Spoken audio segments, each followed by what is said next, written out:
Hi everybody, Fast Trasman back again with Suzerain. And a few days later, let's remind ourselves what we're a few days later from.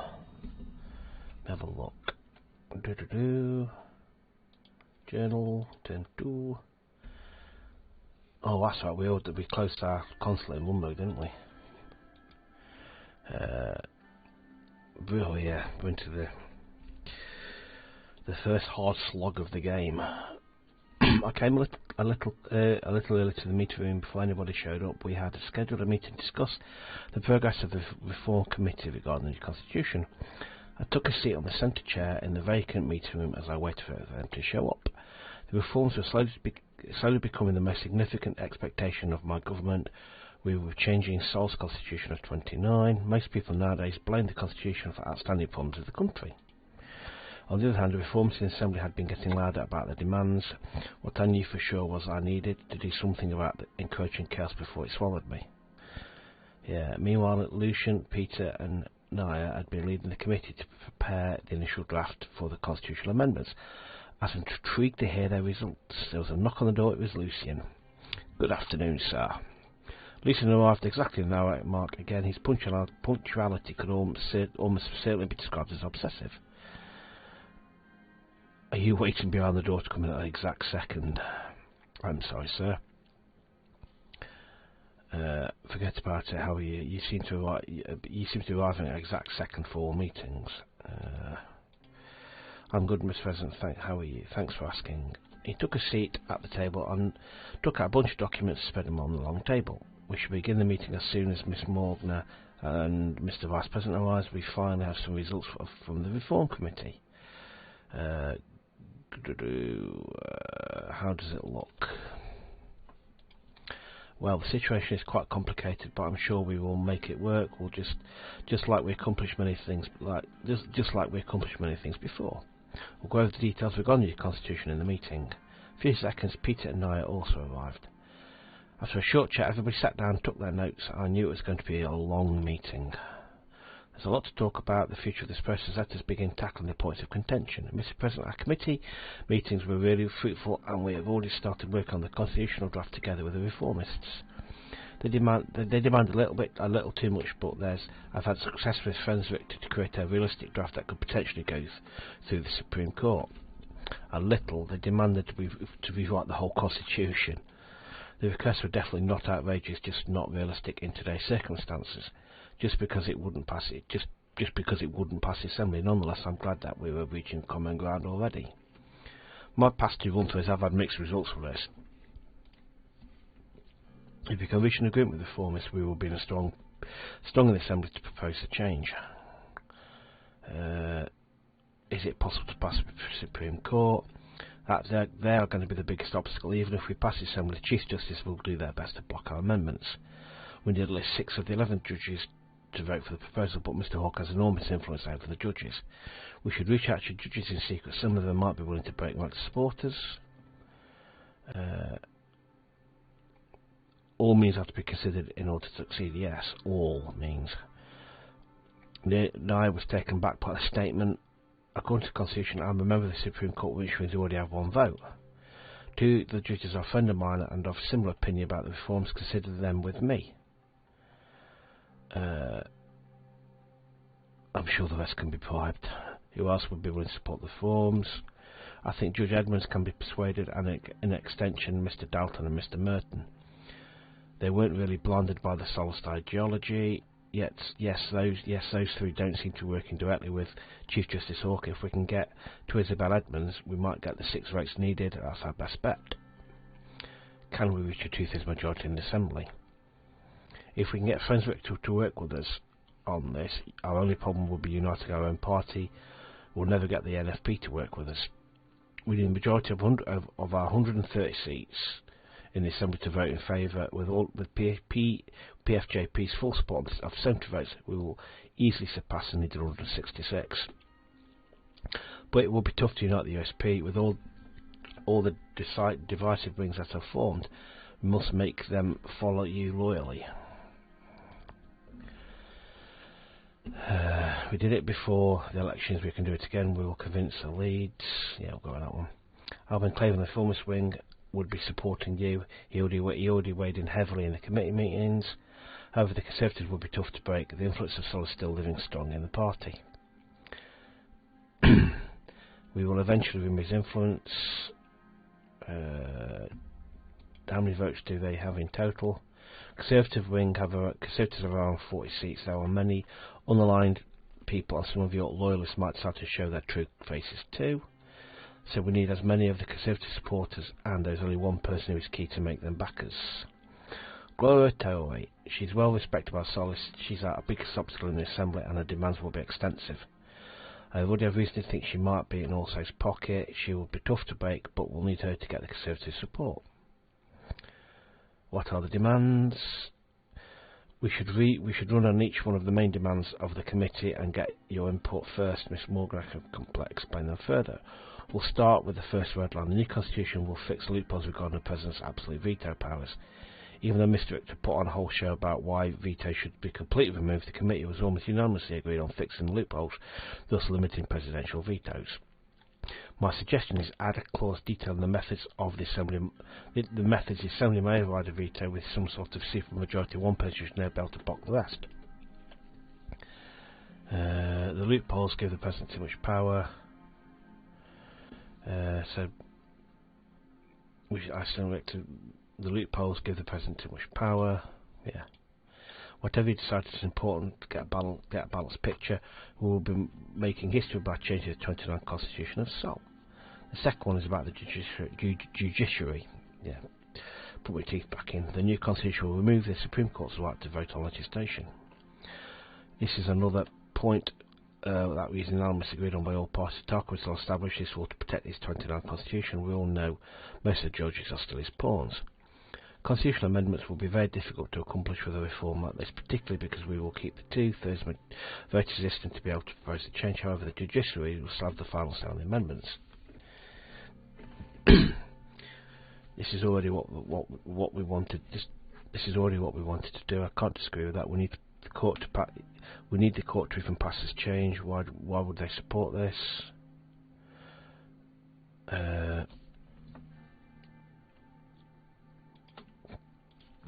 Most of them won't, but we already talked about my vote and a possible agreement with Isabella may change things. Apart from these two critical points, what are the other major demands? They have other major demands. They want to reform the appointment procedures of the ministers. Mr. Richter clarified that the Assembly should have a say in the formation of a Council of Ministers. This is something that a majority of our party also supports. Well, Mr. Richter also talked about abolishing the Member of Honour rights of Tarquin Sol that gives him absolute immunity and makes him a permanent member of the Assembly. Well, that is a controversial one. I doubt the SP would like that. Immunity of the Justice is the impeachment of the President, limiting the power of the presidential degrees. All of this came up during the committee meetings. Yes, reformists expect big reforms, while our faction of the SP are not keen on pushing changes that are too great. I say keep everything in the middle ground. That's a safest bet. No need to agitate anyone too much. They are valid concerns that need to be looked at. I'll keep working with them and keep you updated, Mr. President. Well, regardless of that, Mr. Rayne decides we need to work together to push this agenda. Now with a better picture of your intentions, I will start reaching out to my contacts to make a draft that works for us. I'll present your input to the committee in a few months. You would have a draft on your desk to make the final changes yourself. I think this is yet another fruitful meeting, sir. Together we will democratise Sordland. Yeah. And you have my full support, Mr. President, and ours too, of course. Yes, sir, thank you for your time. I think this is where we'll call it, sir. Have a good day. They left the room. That wasn't as long as I thought it was going to be.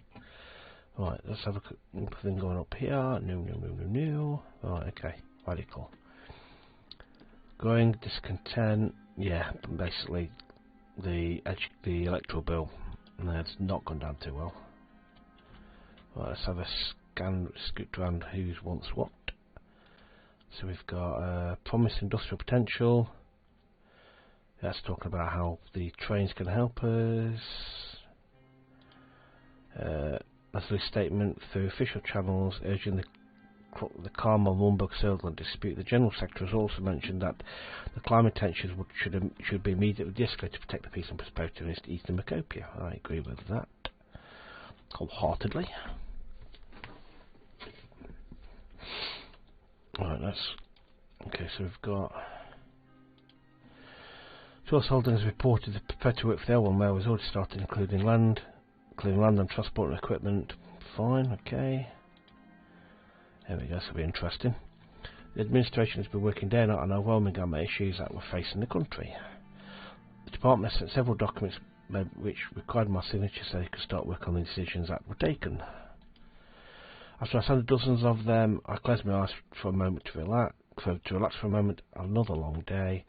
Even though I really wished to leave the palace for the day, Lucian had earlier told me that the Chief Justice wanted to speak to me. We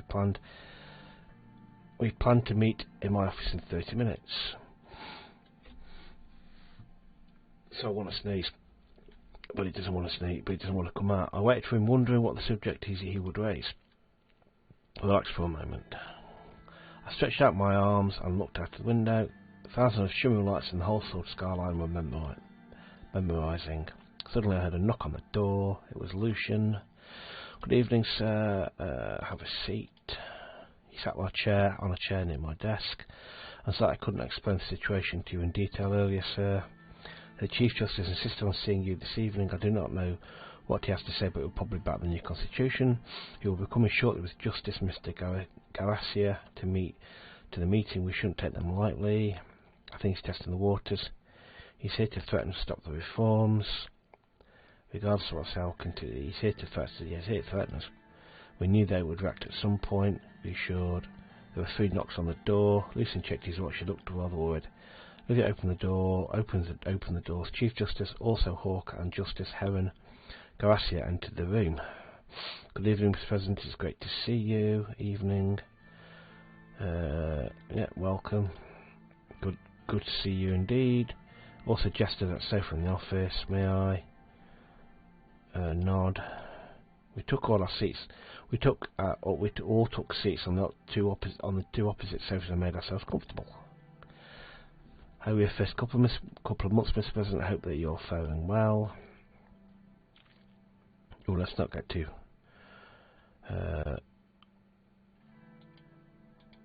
That's good to hear, Mr. President. We also think you've been doing a good job so far. Considering all that's happened around us with the shootings near the palace and soldiers on our borders, he let out a deep sigh.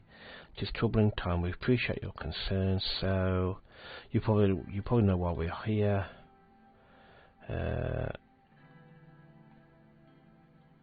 Please enlighten us, Mr. Hawker.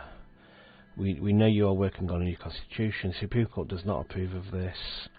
With all due respect, the constitution needs to be updated, sir. I am sure you're well aware of the public demand and our circumstances.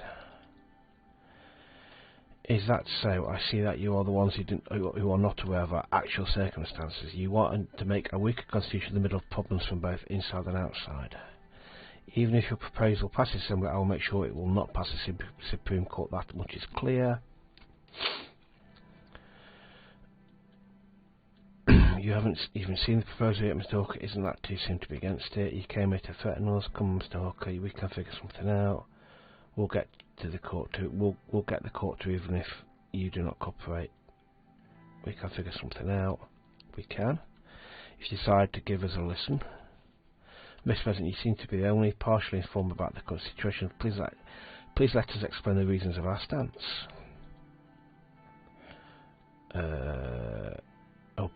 Please explain.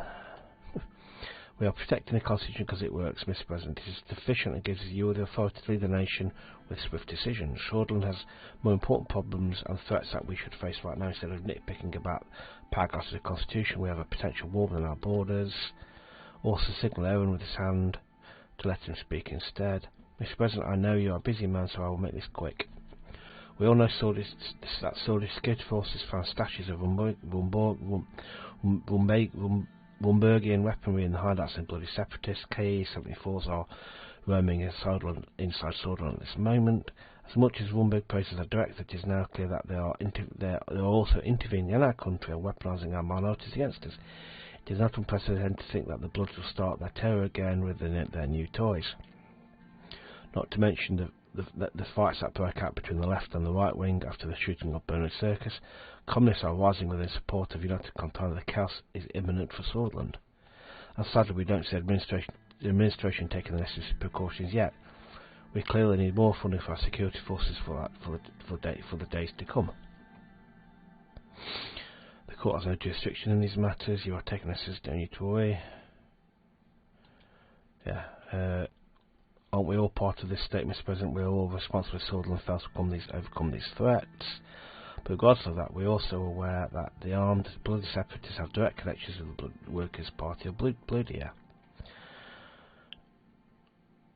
The Workers' Party is a democratic party, unlike the militias. They are not the same. They may claim that they have no ties with the separatists, but most of their members used to be part of them before they formed the Workers' Party of Bloodia. How about the name, Mr. President? Is it not the Workers' Party of Sordland, is it? As far as I'm aware, there's no nation called Bloodia around here. What is this all about? The reason why they are not in the Assembly is because of the electoral threshold. They've gotten quite big. They're clearly getting outside help, and their connections to the paramilitary Bloodish force cannot be denied. All of a sudden, the reformers are trying to decrease the electoral threshold so that bloody separatists can be legitimised in the Assembly and achieve their aims of independence. You think that's Mr. Richter's intentions? I suspect his intentions are grander. I only wish the only issues were bloody separatists, terrorists and Lundberg. The reformers suggested changes would also bring the communists who are backed by United Contender into Assembly. Do you see the pattern yet? I apologise, but I'm not a conspiracy theorist. And what is your suggestion? Let's see what they want to say. We should take necessary measures against communist and bloodish plots, increase our military budget against a possible conflict with Lundberg, and of course not fall into the traps of the reformists by listening to their demands. They are clearly plotting to weaken the President and the whole administration in order to exploit the situation. Blimey, this lot are a bit full on. It brings us to some very important information that if it is definitely something you need to hear, it can change absolutely everything. With all due respect, Mr. President, I think this is getting slightly ridiculous.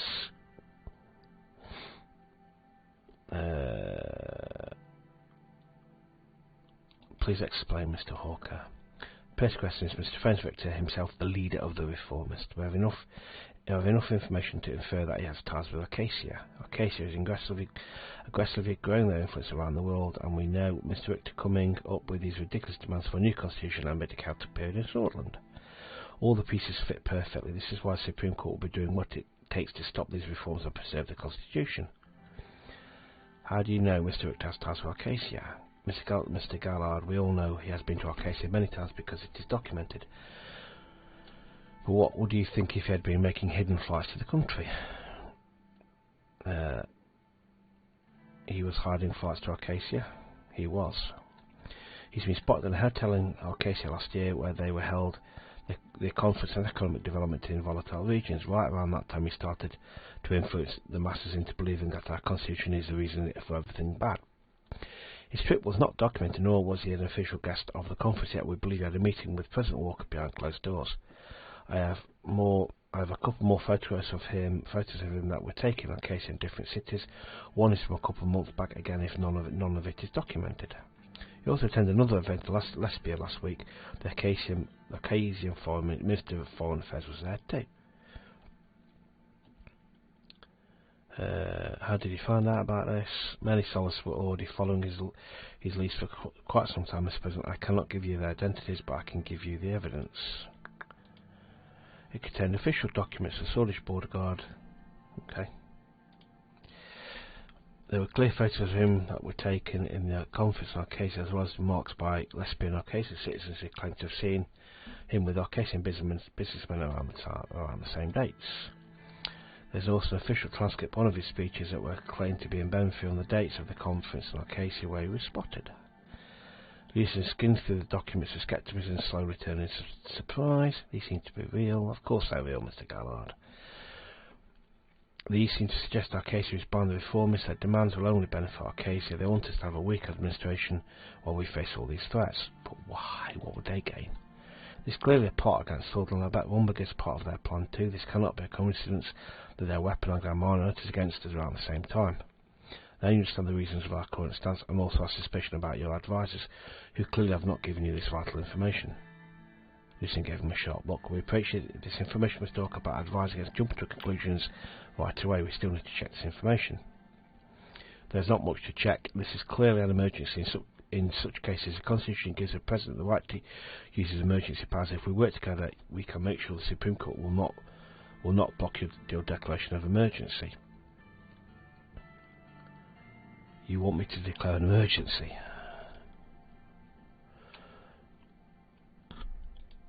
Of course, we cannot wait for the process of the Assembly to take care of these issues. You must exercise your presidential powers for a fast and effective solution. Which means you might need to suspend parts of the Constitution to give you more authority to have security forces deal with these issues. We must officially investigate Mr. Victor right away. You can devise a strong security decree You can devise a strong security decree if you can base it on the Articles 57-58, which gives the President the right to suspend parts of the Constitution to deal with national security threats. You can directly bypass the Assembly in such a situation. The only thing you need is the Supreme Court to allow the emergency to be declared. You have a word on that. So I think that is going a bit too far. We shouldn't escalate things so fast. I do agree. Mr. President, why don't we talk in private, only the two of us? We can devise a plan together. I know how we can use the Constitution to our advantage. It will be more effective if Miss Gallard and Mr. Garcia leave the room before we discuss it. I advise against it. You could use zone with Mr. Hawker, gentlemen. I like your idea, Mr. Hawker. I'd rather plan it together. I'm sorry to say that we won't be cooperating, Mr. Hawker. Yeah. And even though you're aware of the national security threats, you're making a big mistake, Mr. President. We will not allow you to succeed. You're the ones. Enough. There's a long silence in the room. As it seems Mr. President is done with this heaven, let's take our leave. They stood up. Well, thank you for having us, Mr. President. Have a good evening. They both left the room without saying anything else. That was not good. They clearly tried to threaten you. Yeah, really. We need to take care of them. We have to make sure we pass the court. We need to take care of them. Also, we'll be doing whatever it takes to damage you. You need to be careful. There are still many old guards sympathising in our country. We cannot let them divide our party, and he will definitely try. I think when I say we need to take care of them, I meant that in a different way. To short evaluation of the situation, Hans Leeson left me in the presidential office. It was obvious old guard would be the main rivals in the near future.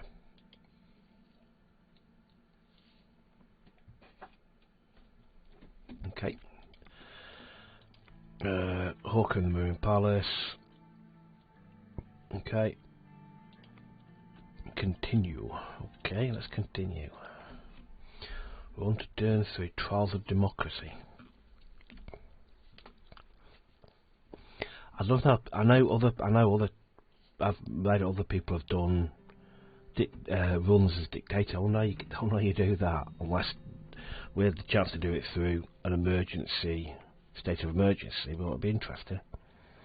School poisoning rebel. Oh dear, that's not good. The pesticide. Time for them to stand up. That's about women's rights. Government budget changes. Yeah. Okay, that's escalation in up here. Okay, right. Let's have a scan around here. Communist books burned in Boren. Okay. That's the escalating issues over there. Happening over here. Bloodish resistance in sanctuaries. Basically, they're using it as a local recruiting drive. If you want me to slow down reading some of these, then let me know. But the hospitals are overburdened. Okay. But lack of health care. Recession for farmers has taken another hit. With the Haven is rotting like a bias. Blimey. That's not good. Massive counter-protest against young swords led by a local petition known to be landed with the youth resulted in injuries and property damage. Okay. Alright. Barbecue with Frank. Okay. It was Sunday afternoon, my first break from work. It felt like years, and the weather couldn't have been more perfect. Trying to keep my mind off the upheaval sparked by the circus assassination, I lit the barbecue grill, backyard grill. Monica and Deanna were out shopping for grass supplies. I'd given the staff the day off. It was just myself and Frank at home. I wasn't sure how he felt about me at the moment, but I did know how he felt about barbecue ribs. Our cook had left some marinating in the refrigerator. Sure enough, Frank glimpsed the grill and the meat and stepped outside to join me. Come to spend some quality time with your man of you. Sure if you can spare a few minutes out of a busy schedule.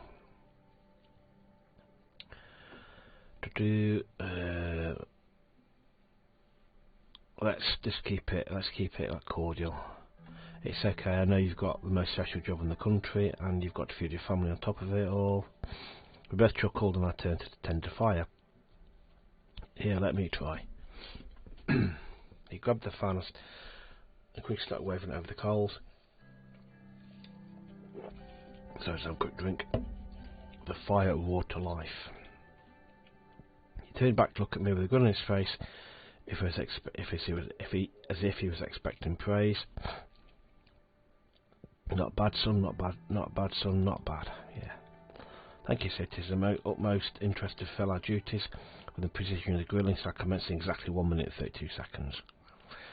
That was a spot on impersonation of Lisa, and we looked at each other for a second and burst out laughing. I realised my throat was parched. There was a 6-pack of beer in the kitchen.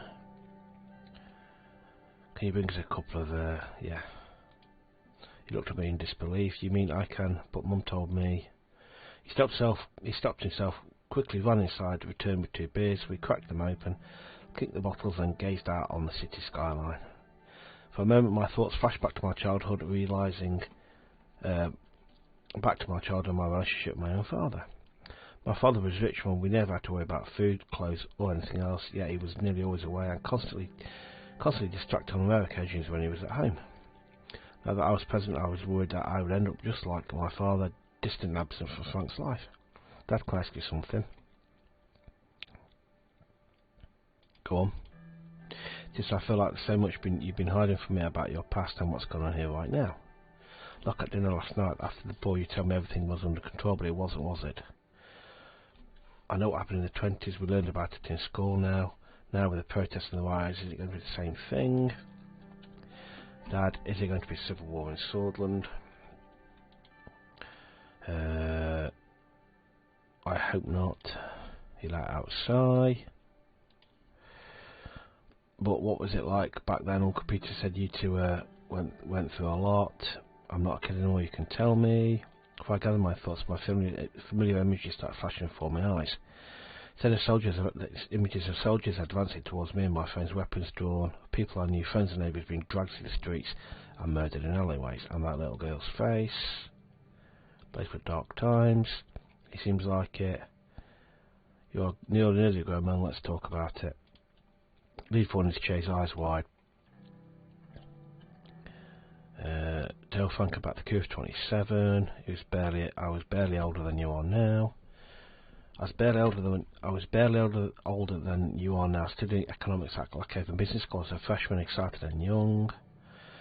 I just left the classroom to go back home when I heard sounds of multiple vehicles approaching the campus gates. As they got closer, I realised there were military camouflage trucks and tanks carrying hundreds of soldiers. The same soldiers were supposed to protect the southern citizens, put their guns out as they immediately took control of the facilities. One of the friends asked what was going on and was arrested immediately. More people got angry and gathered in protest. Frank kept listening, a shocked look on his face. Yeah, tell him, soldier. I was there with the protesters as they declared martial law. We marched towards them. They threatened to use force, but we stood our ground, so they started beating anyone they saw, including me. The physical wounds took a few weeks to heal, but the mental scars have stayed with me to this day. I stay strong. I try my best to stay strong. Some of my friends were shot, many more were arrested. I can't forget the screams to this day, but I'm not proud of. I'm proud of not to have faltered. Frank leaned back in his chair, his shoulders slumped heavily. Tell Frank about the Civil War. It was right after I met your mother.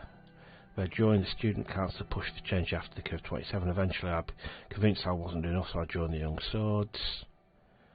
Tell Frank about the clash with Ludoin and Rickard. Then one night it happened, two very different factions of the army, one of them led by fascist General Ludoin and the other by socialist General Rickard. I started fighting against each other. It was a bloodbath, nowhere was safe. Frank shifted his seat, visibly uncomfortable. So we organised a protest. One day against Rickard. We were fed up with his army toying with the country again. Don't tell them about the girl. Yeah, it was horrible. They were waiting for us. Everything plunged into chaos. Soldiers started beating us, shooting at everyone. I trailed off. There were some things my son didn't have to know. That's enough for today. It's okay. I'm sorry. I shouldn't have asked you about it. I don't understand how easy my life is sometimes. One more thing. I know you joined the Young Swords back then. Do you mind if I ask why?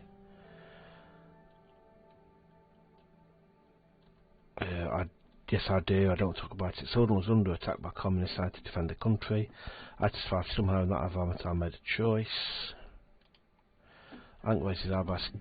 Curious is still not satisfied. Sensing my reluctance gone, he simply nodded.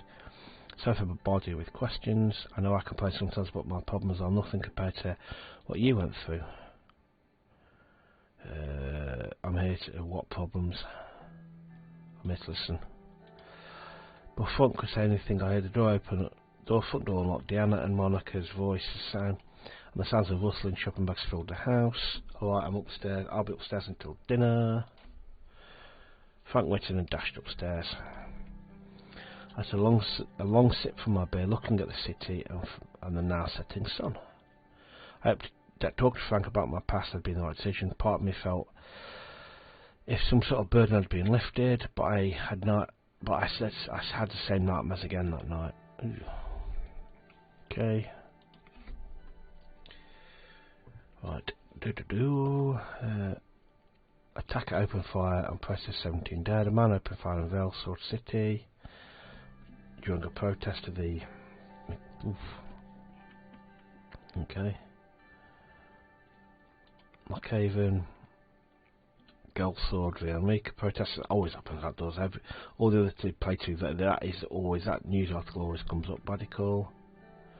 The undemocratic elections of Sordland, they're complaining about the threshold. Right, let's have a look at that. Writer and Antelrock prison amongst political prisoners. About 4,021 prisoners died. Wow, that's not great. Let's look at you. More industrial output concerns. Yes, industrial output's low. Okay, not looking about that. USP, members of USP led by Clave and the reformist wing of the party clarify the demands from the government in the party congress. Okay, so he wants me to, yeah, I'm fine with that. Okay, what's over in Narble? Visit to Narble, road to Narble. I was travelling to the snow-covered city of Narble in the Nargis region for the Rural Development Forum organised by the Minister of Health and Minister of Education. Martin sifted Narble had gritty tones to it, mostly regarded as one of the poorest cities in Sordland. Its people were hardy and wary. Even after discovering natural resources in the area, years of neglect by central government were apparent on the buildings and the general infrastructure. Natural resources, namely gas and oil, were now under the control of Gasom, which elevated the corporation into a place of power. My task in this form was mainly symbolic, fake smiles and handshakes, with all about meet like politicians, but most importantly of all, make sure Narble does not feel like it's being forgotten by the government. The scenery so far was a reflection of Narble's neglect. Main roads to the city were not maintained well. There were many bumps and empty, discoloured spots in the asphalt. Navigating and swerving inconveniences, I managed to go to finally started nearing the city. As my discomfort from the bump ride was apparent to him, Serge rolled down the partition window. We'll be arriving at Hotel West in a few minutes, sir. Out very quickly. Except that he let out deep south. I remember he started to smile under his moustache. What's the smile for? So I just wanted to say it's been great these last 2 months. As you know, my wife Suzerain gave birth to our son. and now my daughter has just started a very good high school in Holsford. That's great news, I'm happy for you. But it's truly I was worried I wouldn't be able to afford good private education if she scored less in the entrance exams, but I should have made my security get to me. Yep, your daughter's smart. Yeah. Sure she will after she's the daughter of a lion and a lioness. My daughter looks up to the First Lady of Inspiration, and not just limited to my daughter, sir. She's an inspiration for all women in the country, but at the same time it must be hard for the First Lady as well. Yeah. Also attention, just a new high profile life and a husband that has great responsibility. Let's not talk about my family. You're right, it's hard for her. Must be said, we sometimes forget the important people in life between all the responsibility and the rush. You know, those we care for. I agree. We like to be asked. We like Serge. We're going to ask the Serge. Serge continued after a moment of silence. Have I told you, sir? We named our son George. The doctor said he's very healthy, and thankfully, so is my wife. That's good. I hope that. Yeah. Normally would be treated in one of the suburban hospitals, but thanks to special coverage of the presidential staff, we were transferred to Emerald State Hospital. Emerald State is a great hospital. Equipment staff are exceptional. To the side, I already start to think about the university education of special Erica. I want to send her to a good private school, but with the current state of the economy, it's going to be hard for us. We will fix the economy one way or the other. If anyone can, you can, Mr. President.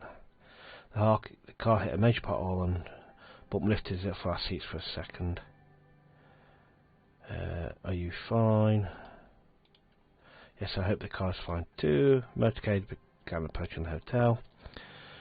Hotel West was supposedly the best hotel in Narble. The large 25-storey main building was undoubtedly one of the small, taller and more expensive buildings in the city. It towered over nearby slums and had been a target of protest when it first built. As a crowd gathered in front of the hotel with the welcome committee at its centre, we approached the red carpeted entrance. I could see the Mayor of Narble with his top aides. Serge got out of the car and opened the door, bowed his head respectively and gestured towards the entrance. See you later, Serge. Thank you for listening. Thank you, sir. Likewise. As soon as I left the vehicle, the fresh air of Narble filled my lungs. Almost immediately, everybody present in the crowd flocked over to me with an excessive display of courtesy, smiles and handshakes while I donned the mask of a politician. A mask that I was very used to. Okay. Right. Let's have a quick look. Anything to do over here? Some news articles first. Let's look at that. Young Swords, terror attack. Okay. More political violence. French Rector outlined the demands for he declared that without implementation of term limits and limited decrees. Okay, so we know that we want our USP reformists want to have a say on picking ministers, and this lot want limited terms. Okay, we can cope with that. I think. So look up in political, physically wounded, more political violence, shooting, shocking misogynist rally. Yeah, Labour Union Rights March. Education privatisation proven successful. Okay. Okay, if you want me to actually pause so you can read the articles, let me know, because yeah, there's a lot to look at. There's a lot to go at. Yeah, saying private education is good. Okay, we need to keep an eye on that. Briefing on. Okay. I arrived at the meeting for my talk with Cara and Pascal. Before beginning that, I took a moment to appreciate the view from the balcony and the mouth of Narble completely covered with snow. While I memorised the scenery, Pascal Banuel walked up to me. Minister was ironically somewhat portly, having gained a few pounds since his breakthrough as a best-selling writer, but his authority on social affairs was not questioned, could not be questioned. Such a spectacular view. Keir ordered the Minister of Education joined us from the balcony, dressed in a sky blue pantsuit. Her preference for trousers over dresses made her the subject of palace gossip, but it didn't seem to bother her in the slightest. Spectacular indeed, but if you look in the opposite direction, you'll see Sol's decades have been elected to the city. Most of the people living in Noble are workers, farmers and their wives and children. They're breaking their backs for close to no pay, all thanks to the greedy corporations.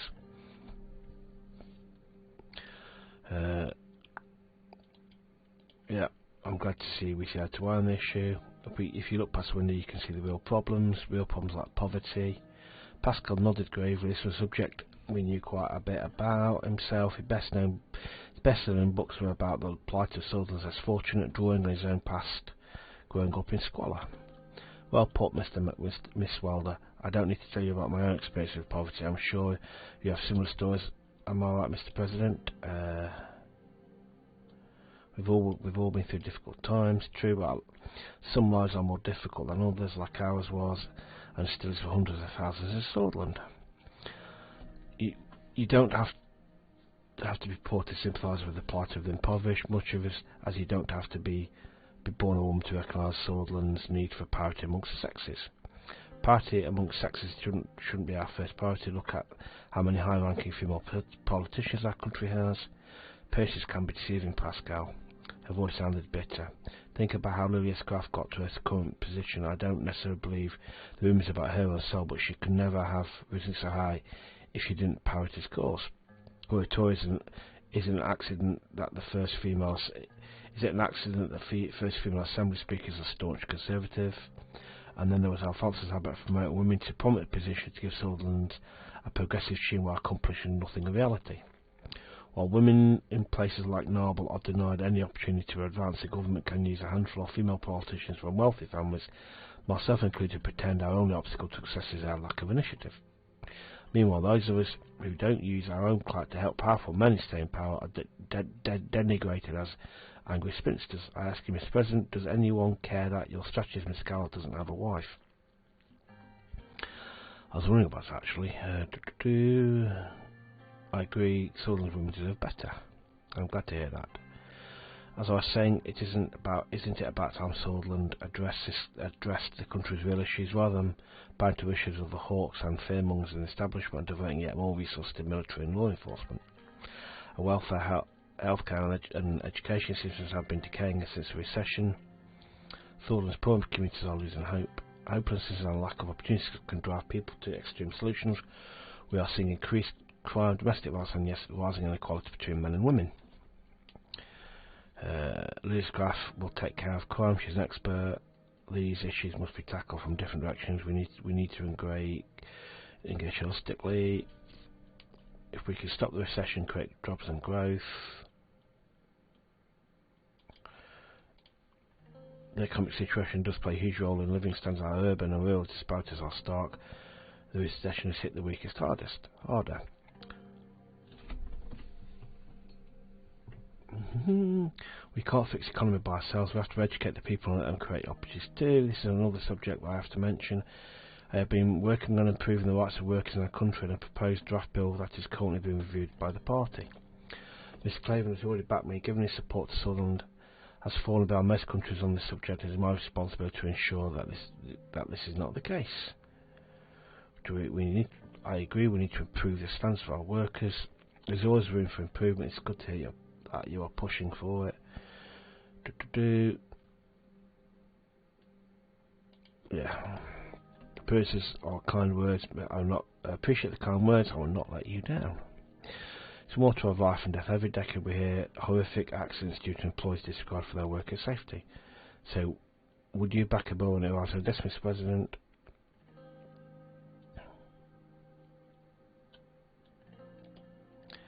Yeah, understandable. We'll see all the sections in an outline. It gets a little cold out here. Let's head inside and continue our discussions. We went inside.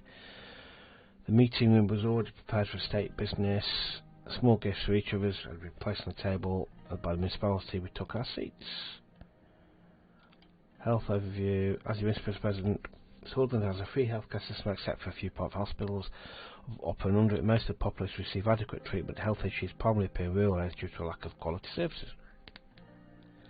I'm doing my best to ensure that citizens of all ages receive the best healthcare they can. I also personally want to solve the infant and maternal mortality problem. How many doctors and nurses are employed?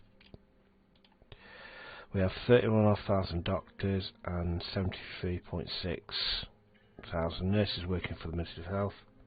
This is a high number. What I think is, I don't need to be rude, but out of those numbers, how many are in the urban and rural areas?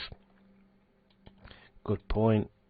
It says that per 10,000 people, in urban areas, there's about 11 doctors, while in rural areas there's only 3.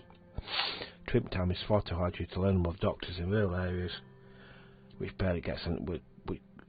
get barely any proper coverage. How many hospital beds we've got? There's 10 beds per 1,000 citizens, a very good number according to comparison with our neighbours. We see low numbers. Yep, fine. Other countries to take a standard as a standard, but good to know we aren't in a huge health crisis yet. What's the life expectancy? Is 65. Infant mortality rate is a worrying 85 per 1,000 births, while our maternity mortality rate is 90 per 1,000. Be assured that we're doing everything we can to save mothers and their newborn.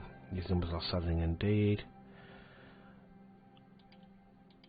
We're working very hard to improve quality of services. Yep, let's move on to education with pleasure. So education is free, but a very outdated system I want to reform. The other important issue is a lack of access to education in rural areas, especially for young girls. Your administration has the power to resolve both problems. My highest priority is to get enough funding to be able to build schools in rural areas, while I cleanse our education system of its nationalistic indoctrination and sexist teachings. How many students and teachers do we have? Currently there are about 5 million students, 3 million in primary education, 1 million in secondary and 1 million in tertiary. We've got 155,000 teachers. Sordland is full of young and bright minds. We should keep striving to make education available for all. I think there needs to be a change in the way of thought. We should help children question and educate themselves. What's the literacy rate? Literacy rate in Sordland is 80%. This is a very good indicator for future growth, but it needs to increase.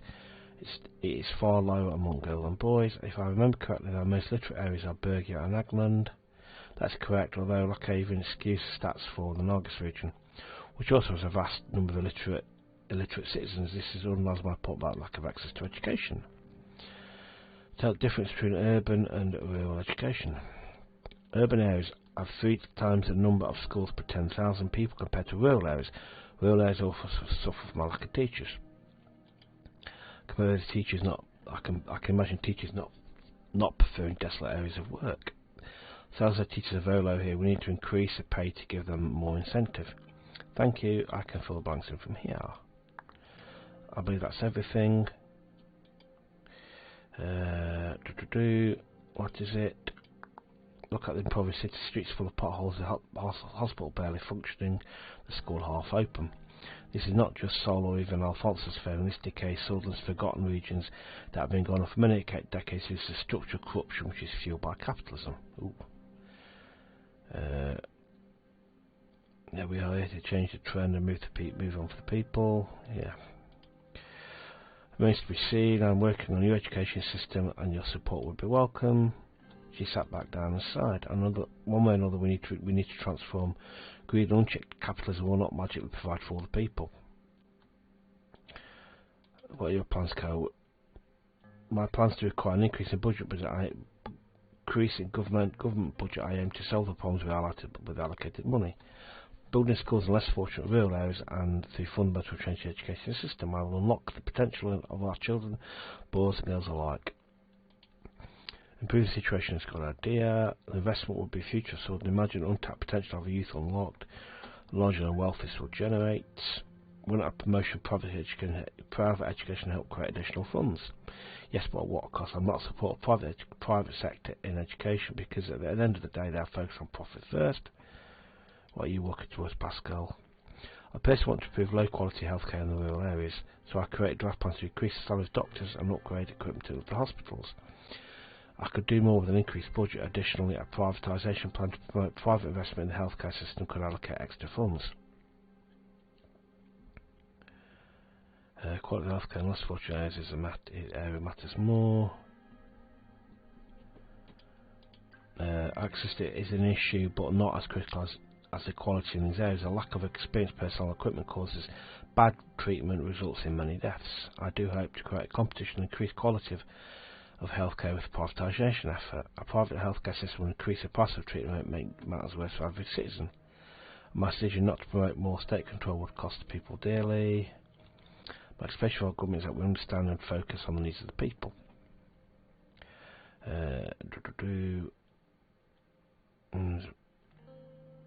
I bailed out people in need of business, in need because of the business trust my part is correct. Let's go with that one. It is a pleasure. See you at the meeting. Hope to change in direction.